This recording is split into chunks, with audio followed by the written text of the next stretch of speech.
یا شفیق یا رفیق نجنی من کل ضیق. د دې وظیفې ډېر زیات فضایل دي. یو فضیلت یې دا هم دی چې الله جل شانه به ستاسو هر مشکل آوار کې ټولې بندې لارې به ستاسو روانې شي.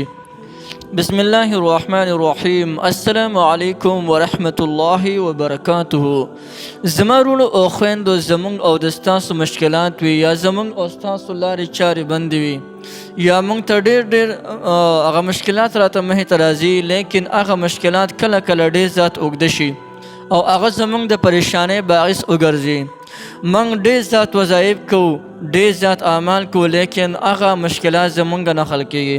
نن چې دا کومه وظیفه مې درته راوړې ده، په ظاهره به تاسو ته ګرانه ښکاري، لیکن ډېره زیاته اسانه ده، ځکه چې په دغه سکرین مې درته لیکلې ده او دغه ځای نه تاسو ډېر زیات په اسانتیا سره یادولی شئ. اسانه ده. یا شفیق یا رفیق نجنی من کل ضیق. ای شفیق او رفیق ذاته ما ته د هرې سختۍ نه نجات راکې. دغه چې کوم دی معنی ده. نو چې کوم انسان دا وظیفه پابندۍ سره کوي، نو الله جل شانه به د ده ټولې بندې لارې ازادې کړي. بعضې کسان وایي که نه، وی زما ټولې لارې بندې دي، څه خاص وظیفه غواړم نو دا پکې خاص وظیفه را. او که چاته خاص مشکل را پیښ شي، نو دا خاص او خطرناک مشکل د لر کولو دپاره دا وظیفه ښه کافي اثر لري.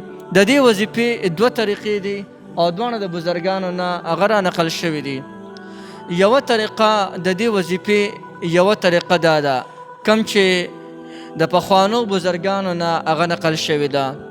د ټولو اول د ماسخوتن د منځه نه پس به په ځان له ځای کې کښېني او 11 بار به درود شریف ووایي، چې هر یو درود شریف وي 11 کرته به درود شریف ووایي.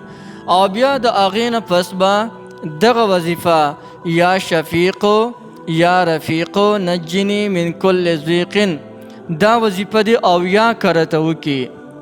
او د دې سره چې کله دا چې کوم دی او یا کرته کوي، نو دې سره بزرګانو دا خبره هم چې کوم دی هغه زیاته کړې ده چې کله تاسو او یا کرته کوئ، نو بیا به دې سره تلاوت پابندۍ سره کوئ. چاخې که ته یو رکوع وې، که ته نیمه رکوع وې، خو روزانه به دا به سره کوې تلاوت. او دویمه خبره، دې سره به استغفار هم پابندۍ سره وایې. نو دغه چې کوم دی د پخوانو بزرګانو طریقه وه. اوس چې کم جید بزرګان دي، یعنی اوس چې کوم دی د اوس زمانې بزرګان دي، نو هغوی ورسره دا قید نه دی لګولی چې آیا چې تاسو به دې سره دغه چې کوم دی تلاوت دا به سره کوئ یا به سره استغفار او به سره ضرور وایي.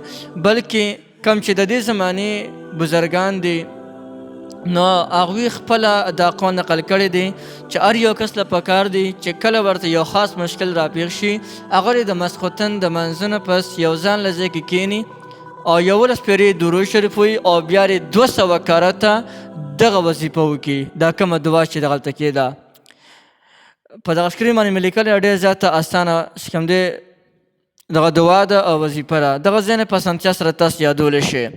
نو 200 کرته دغه وکړي او د هغې نه پس دی 11 پېرې درود پاک په رسول الله صلی الله علیه وسلم مبارک وایي او بیا د خپل حاجت دپاره دعا وغواړي. یعنی چې کوم مشکل ورته وي هغه مشکل د لر کولو دپاره دعا وغواړي.